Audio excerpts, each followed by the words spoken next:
Halo anak-anak, selamat pagi. Bertemu kembali dengan pelajaran fisika melalui pembelajaran jarak jauh SMPK Penapur Jakarta. Pada pertemuan kali ini, kita akan membahas mengenai pesawat sederhana. Secara spesifiknya yang akan kita bahas adalah bidang miring. Untuk melandasi pembelajaran kita pada bidang miring, nilai-nilai PKBN 2K yang ditanamkan adalah ketekunan. Sekarang kita masuk ke materinya, yaitu bidang miring. Perhatikan gambar berikut. Di sini ada seorang pekerja atau seseorang yang sedang berusaha untuk menaikkan suatu benda atau suatu beban ke atas bak truk dengan cara diangkat dari tanah atau dari bawah menuju ke bak truk yang berada pada ketinggian tertentu.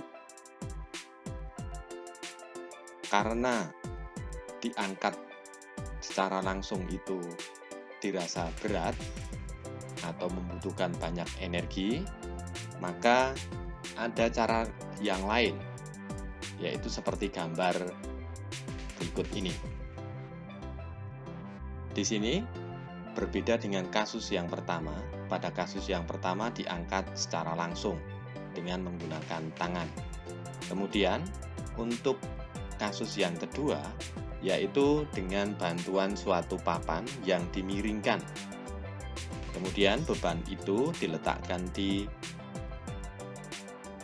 tempat atau suatu papan yang miring itu, kemudian didorong ke atas menuju bak truk. Dari kedua contoh itu jelas berbeda dari segi energinya. Untuk kasus yang pertama, pasti energinya lebih besar. Pada kasus yang kedua, itu dengan bantuan suatu papan yang dimiringkan, sehingga tidak langsung bebannya diangkat dengan menggunakan tangan, tetapi diletakkan di papan yang dimiringkan, kemudian didorong ke atas. Jadi sudah sangat berbeda antara kasus satu dengan kasus yang kedua. Kalau yang pertama itu berlawanan dengan gravitasi langsung, karena dari bawah ke atas. Kemudian kalau pada kasus yang kedua, itu agak condong, jadi tidak berlawanan langsung dengan gravitasinya, atau karena pengaruh sudutnya. Nah, dari gambar yang kedua itu, dapat dijelaskan bahwa suatu benda diletakkan pada papan yang miring, kemudian didorong dengan gaya F, seperti pada gambar ini, yang berwarna biru. Kemudian, lintasannya atau papan yang dimiringkan itu adalah sepanjang S. Kemudian, antara tanah sampai dengan bak truk itu adalah H. Sedangkan bebannya itu karena ada gaya gravitasi atau gaya berat, maka arahnya ke bawah. Sedangkan untuk bidang miring atau papan yang dimiringkan di sini membentuk sudut tertentu. Nah, apa yang dimaksud dengan bidang miring? Karena di sini kan menggunakan suatu papan yang dimiringkan atau disebut dengan bidang miring. Nah, bidang miring itu adalah suatu lintasan yang memiliki kemiringan tertentu dan membentuk sudut theta atau sudut tertentu terhadap permukaan mendatar. Itu adalah konsep mengenai bidang miring. Dalam bidang miring berlaku sebagai berikut. Yang pertama, makin landai bidang miring, maka makin kecil gaya yang dibutuhkan. Akan tetapi, jalan yang dilalui akan lebih panjang. Yang kedua, makin curam suatu bidang miring atau semakin besar sudut yang dibentuk antara bidang miring dengan bidang horizontalnya atau tanahnya, maka makin besar gaya yang dibutuhkan. Akan tetapi, jalan yang dilaluinya menjadi lebih pendek atau lintasannya menjadi lebih pendek dibandingkan dengan yang pertama. Kalau yang pertama tadi, itu sudutnya dibuat landai atau kecil sehingga jalan atau lintasan yang dilaluinya menjadi lebih panjang. Tapi konsekuensinya energi yang dibutuhkan akan semakin kecil. Karena bidang miring merupakan suatu pesawat sederhana, pasti mempunyai keuntungan mekanik. Nah, keuntungan mekanik dari bidang miring itu adalah F per S atau W per H. Nah, secara matematisnya, persamaan bidang miring dapat dituliskan F dikalikan dengan S sama dengan W dikalikan dengan H. Dengan keterangan, F-nya adalah gaya yang diberikan dengan satuan Newton, kemudian W itu adalah berat bebannya, tentu saja satuannya adalah Newton. Sedangkan S yaitu adalah panjang bidang miringnya dengan satuan meter.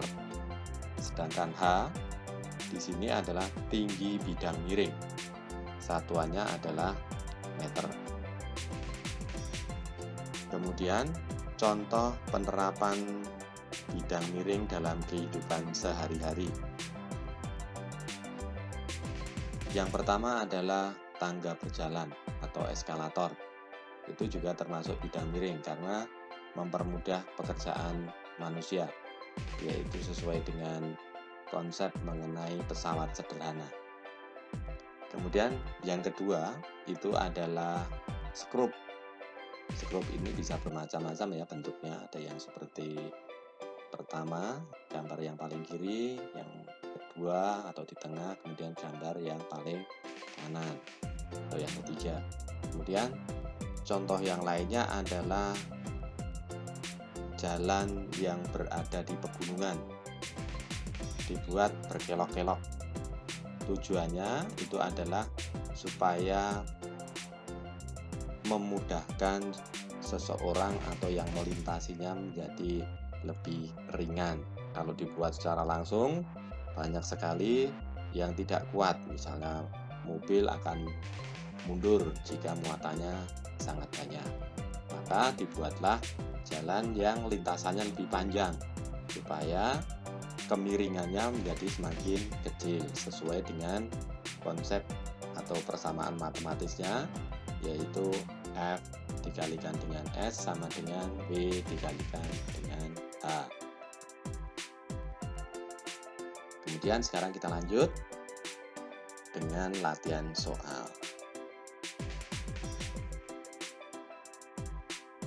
Berat beban 600 Newton, kemudian panjang bidang miringnya 2 meter, tinggi dasar bak truk 80 cm, seperti pada gambar berikut ini.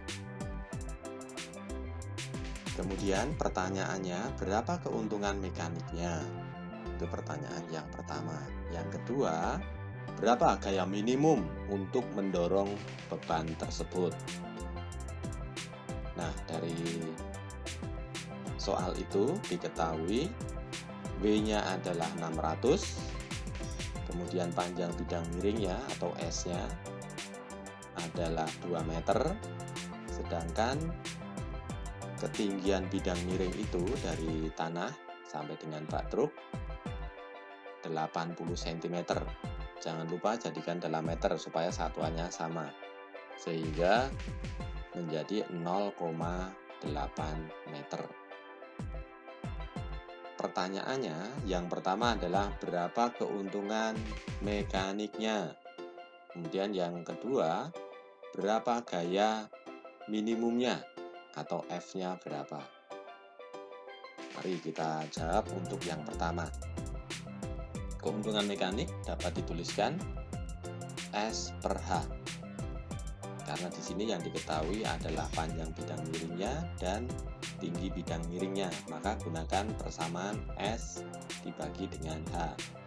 S-nya 2 meter dibagi dengan 0,8 meter, sehingga ketemunya adalah 2,5. Jadi keuntungan mekanik dari bidang miring itu adalah 2,5. Kemudian untuk mencari pertanyaan yang kedua sekarang, yaitu F-nya. Maka gunakan persamaan F dikalikan dengan S sama dengan W dikalikan dengan H. Kita substitusi persamaan itu menjadi F sama dengan W dikalikan dengan H dibagi dengan S. W-nya 600 Newton dikalikan dengan H-nya adalah 0,8 meter dibagi dengan 2 meter. Sehingga ketemunya adalah 240 Newton. Itu untuk menyelesaikan soal seperti yang di atas. Oke, sekarang kita lanjut ke soal yang kedua. Perhatikan gambar berikut. Di sini ada gabungan, yaitu bidang miring dan katrol. Pertanyaannya, tentukan untuk yang A, gaya yang diperlukan seseorang untuk menaikkan balok itu, seperti pada gambar. Yang gambarnya, talinya, yang satu adalah dipegang oleh orang tersebut atau ditarik menuju ke atas, kemudian tali yang satunya itu diikatkan pada suatu papan. Jadi yang ditarik hanya satu tali yang ditarik oleh orang tersebut, bukan 2 tali. Kemudian pertanyaan yang kedua, keuntungan mekanik sistem katrol dan bidang miring. Nah, untuk menjawabnya, dari soal itu sudah diketahui W 1200 Newton. Kemudian tinggi bidang miringnya 3 meter, sedangkan panjang bidang miringnya adalah 5 meter. Untuk menjawab soal yang pertama, gaya yang diperlukan oleh seseorang untuk menaikkan balok adalah dengan persamaan F dikalikan dengan S sama dengan W dikalikan dengan H. Sehingga F-nya itu sama dengan H dibagi dengan S dikalikan dengan W. Di mana H sama dengan 3, S-nya adalah 5, kemudian dikalikan dengan 1200 Newton. Sehingga hasil kali bilangan tersebut didapatkan 720 Newton. Jadi, gaya yang diperlukan untuk menaikkan balok tersebut adalah 720 Newton. Nah, karena itu ditarik dengan menggunakan 2 tali, ya, dengan menggunakan 2 tali, yang satu itu dipegang oleh seseorang itu, kemudian tali yang dipegang itu ditarik ke atas, sehingga tali yang satu yang diikatkan dengan suatu papan itu sebenarnya juga ikut menarik ke atas, sehingga gaya yang diperlukan itu dibagi menjadi 2. Gaya yang 720 Newton tadi itu dibagi menjadi 2 karena talinya sama-sama menarik ke atas, sehingga ketemunya adalah 360 Newton.